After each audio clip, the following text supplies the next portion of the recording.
ఆయన ఒక బీజేఎల్పీ నాయకుడు. కానీ పార్టీ కేంద్ర కార్యాలయంలో ఆయనకంటూ ఓ ప్రత్యేక ఛాంబర్ లేదట. అసెంబ్లీలో ఆయనకు పెద్దపీట వేసిన పార్టీ అధిష్టానం పార్టీ ఆఫీస్లో కూర్చోవడానికి మాత్రం ఓ ఛాంబర్ కేటాయించలేదట. తనకంటూ ప్రత్యేక ఛాంబర్ కావాలని ఆశించినా అధిష్టానం ఆచరణలో పెట్టలేదట. పార్టీ ఆఫీస్లో ఎమ్మెల్యేలు కూడా అందుబాటులో ఉండాలని ఆదేశించిన పార్టీ పెద్దలు ఆయనకు ఎందుకంత ప్రాధాన్యత ఇవ్వడం లేదన్న గుసగుసలు వినిపిస్తున్నాయి. ప్రత్యేక గది కేటాయించడంలో ఇబ్బందులేమైనా ఉన్నాయా? ఆ అవసరమే లేదని పార్టీ పెద్దలు భావిస్తున్నారా? అసలు ఇంతకీ ఆ పార్టీలో అంతర్గతంగా సాగుతోన్న చర్చ ఏంటి? What's the story? తెలంగాణ రాష్ట్రంలో బీజేపీకి ఎన్నడూ లేని విధంగా ఓట్లు, సీట్లు పెరిగాయి. మొన్న శాసనసభకు జరిగిన ఎన్నికల్లో 8 మంది ఎమ్మెల్యేలు గెలిచారు. నిర్మల్ శాసనసభ నియోజకవర్గం నుంచి ఏలేటి మహేశ్వర్రెడ్డి విజయం సాధించారు. ప్రజాప్రతినిధుల సభలో ఆయనే ప్రతిపక్ష నాయకుడిగా వ్యవహరిస్తున్నారు. ఆయన పార్టీ కార్యకలాపాల్లో పాల్గొనేందుకు హైదరాబాద్కి వస్తూ ఉంటారు. పార్టీ రాష్ట్ర కార్యాలయానికి వచ్చినప్పుడు ఆఫీస్లో ఎక్కడ ఆసీనులు కావాలో అర్థం కాని పరిస్థితి ఆయనకు ఎదురవుతోందట. ఎందుకంటే ఆయనకు ఇప్పటివరకు పార్టీ రాష్ట్ర కార్యాలయంలో ప్రత్యేక ఛాంబర్ అంటూ ఏదీ లేదట. అందుకే గత కొంతకాలంగా ప్రత్యేక గది ఒకటి కేటాయించాలని రాష్ట్ర అధ్యక్షుడిని కోరుతున్నారట మహేశ్వర్రెడ్డి. కానీ ఇంతవరకు ఆ దిశగా ఆలోచన చేసినట్లు కనిపించడం లేదన్న టాక్ వినిపిస్తోంది. పార్టీ రాష్ట్ర కార్యాలయంలో అధ్యక్షుడికి ఒక ప్రత్యేక ఛాంబర్ ఉంటుంది. అదేవిధంగా ఆయా విభాగాలకు చెందిన ప్రతినిధులు అంటే మోర్చా అధ్యక్షులు, అధికార ప్రతినిధులు, ఆయా విభాగాల ఇన్ఛార్జీలకు ప్రత్యేక గదులున్నాయి. వారు పార్టీ కార్యాలయానికి వచ్చినప్పుడు వారికి కేటాయించిన ప్రత్యేక గదుల్లో ఉంటారు. కానీ బీజేపీ ప్రతిపక్ష నేతకు మాత్రం ప్రత్యేక ఛాంబర్ అంటూ ఏమీ లేదట. ఆయన పార్టీ ఆఫీస్కు వచ్చినప్పుడు ఎక్కడుండాలి అన్నదే ఇప్పుడు పార్టీలో జరుగుతున్న చర్చ.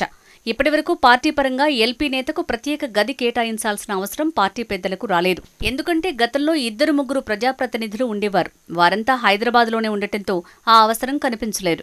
ఇప్పుడు పార్టీ తరపున 8 మంది శాసనసభ్యులు గెలిచారు. దాంతో రాష్ట్ర వ్యాప్తంగానే కాక రాష్ట్ర రాజధానిలోనూ పార్టీ పరంగా కార్యక్రమాలు పెరుగుతున్నాయి. దీంతో ఆయా నియోజకవర్గాల నుంచి వచ్చిన ఎమ్మెల్యేలకు ప్రత్యేక ఛాంబర్ ఉండాలని భావిస్తున్నారు. ప్రత్యేక ఛాంబర్ ఉంటే హైదరాబాద్ వచ్చినప్పుడు పార్టీ కార్యకర్తలకు అందుబాటులో ఉండే అవకాశం ఉంటుందని భావిస్తున్నారు. ఏలేటి మహేశ్వర్రెడ్డి బీజేపీ ఎల్పీ నేత. పార్టీ పరంగా ప్రజా సమస్యల్ని ప్రజాప్రతినిధుల సభలో ప్రశ్నించే గొంతుక. పార్టీ పరంగా శాసనసభ్యుడిగా ఆయనకు ప్రాధాన్యత ఉన్న పదవి. అలాంటి నేత పార్టీ పరంగా నిర్వహించే కార్యక్రమంలో పాల్గొనాల్సిన అవసరం ఉంటుంది. ప్రజాక్షేత్రంలోకి వెళ్లటం వల్ల ప్రజా సమస్యలు తెలిసే అవకాశం ఉంటుంది. ఆ సమస్యల్ని సభలో ప్రస్తావించి వాటి పరిష్కారం కోసం ప్రభుత్వంపై ఒత్తిడి తీసుకొచ్చే వీలుంటుంది. అప్పుడే కదా పార్టీకి, ఎమ్మెల్యేలకు ప్రజల్లో నమ్మకం కలిగేది.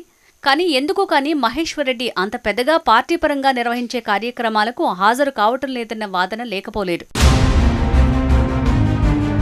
శాసనసభలో బీజేఎల్పీ నేత అంటే అటు శాసనసభ, ఇటు పార్టీ ప్రధాన కార్యాలయంలో ఆయనకు ఓ ప్రత్యేక ఛాంబర్ కేటాయిస్తారు.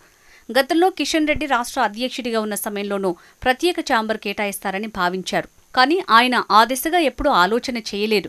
అందుకే పార్టీ ఆఫీస్కు వచ్చినా మీటింగ్ వరకు ఉండి ఆ తర్వాత వెళ్లిపోయేవారు. కొత్త అధ్యక్షుడు వస్తే తనకు ప్రత్యేక గది కేటాయిస్తారని అనుకున్నారు. కానీ 2 నెలలవుతున్నా ఇప్పటి వరకు ఆయనకు ఎలాంటి గది ఇవ్వలేదు. దీంతో ఆయన రాష్ట్ర కార్యాలయం వైపు రావటం తగ్గించారట. తన సొంత నియోజకవర్గం నిర్మల్లోనే ఎక్కువ సమయం కేటాయిస్తున్నారట. రాబోయే అసెంబ్లీ ఎన్నికల్లో తెలంగాణ రాష్ట్రంలో అధికారంలోకి రావటమే లక్ష్యంగా కమలదళం ముందుకు సాగుతోంది. అధికార పార్టీకి బీజేపీయే ప్రత్యామ్నాయం అంటూ ప్రచారం కూడా చేస్తున్నారు. ఇలాంటి సమయంలో పార్టీ అధ్యక్షుడు, శాసనసభాపక్ష నేత ఇరువురూ కలిసి కార్యక్రమాలు నిర్వహించాల్సిన అవసరం ఉంటుంది. అప్పుడే ప్రజా సమస్యలను ప్రజాప్రతినిధుల సభలో గట్టిగా వినిపించే అవకాశం కలుగుతుంది. 2 నేతలు కలిసి ముందుకు సాగినప్పుడే పార్టీ బలోపేతమవుతుంది. కాబట్టి ఇకనైనా పార్టీ అధ్యక్షుడు రామచంద్రరావు, శాసనసభాపక్ష నేత ఏలేటి మహేశ్వర్రెడ్డికి ప్రత్యేక ఛాంబర్లు కేటాయిస్తారని అంతా ఆశిస్తున్నారు. దీనిపై బీజేపీ అధిష్టానం ఏ విధంగా స్పందిస్తుందో చూడాలి మరి.